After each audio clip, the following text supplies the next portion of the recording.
CPC exam, Maternity and Delivery. In this course, we'll cover the Maternity and Delivery section of the CPC exam. You'll find an overview of the codes for maternity and delivery in the CPC manual, along with tips for what to expect on the test. You will definitely see some questions on maternity and delivery. Unfortunately, we can't give you an exact figure on that as the AAPC keeps the breakdown of the questions private. Still, there's a good chance you'll encounter at least one maternity and delivery question on the CPC exam. Maternity and delivery codes are found in the 59000 to 59899 numerical range toward the rear of the surgery section of the CPT manual. While relatively short in terms of pages covered, these codes contain large amounts of information. Unlike many other codes, most maternity and delivery codes bundle a number of procedures that occur over long stretches of time. For healthy, routine deliveries, maternity and delivery procedure codes include antepartum care, delivery, and postpartum care.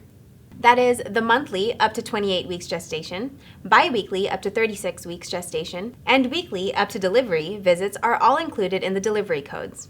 So too are the evaluations of the mother's blood pressure, amniotic fluid, and urinalysis.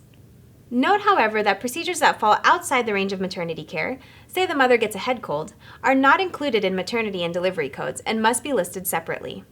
Fetal ultrasounds are used in a number of procedures in the maternity and delivery section.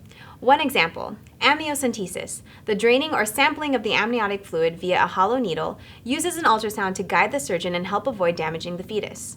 When an ultrasound is used in a maternity procedure, it's listed in the maternity and delivery subsection. If it's used in a diagnostic capacity, it's found in the radiology section. Other antepartum services that are found in the maternity and delivery subsection include vaginal or cervical repairs and tests on the fetus. The most important codes in this relatively short section are the delivery codes, types of delivery: vaginal, cesarean, and vaginal birth after cesarean, which is abbreviated to VBAC. In a VBAC, there are two outcomes, successful and unsuccessful. To illustrate this, let's say a woman delivered her first child via cesarean section, but is going to deliver her second child vaginally.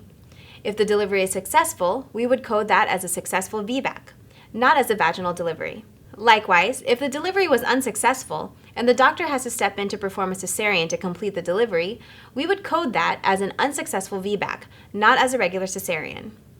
The maternity and delivery subsection is rounded out with a variety of abortion codes. These codes include procedures for treatment following an abortion, for example, if the abortion goes septic, or if it is only partially successful, and there are also codes for induced abortions. As you're studying for the CPC exam, be sure to keep an eye on the maternity and delivery section. You will most likely see at least one question on these codes, and it should be relatively obvious.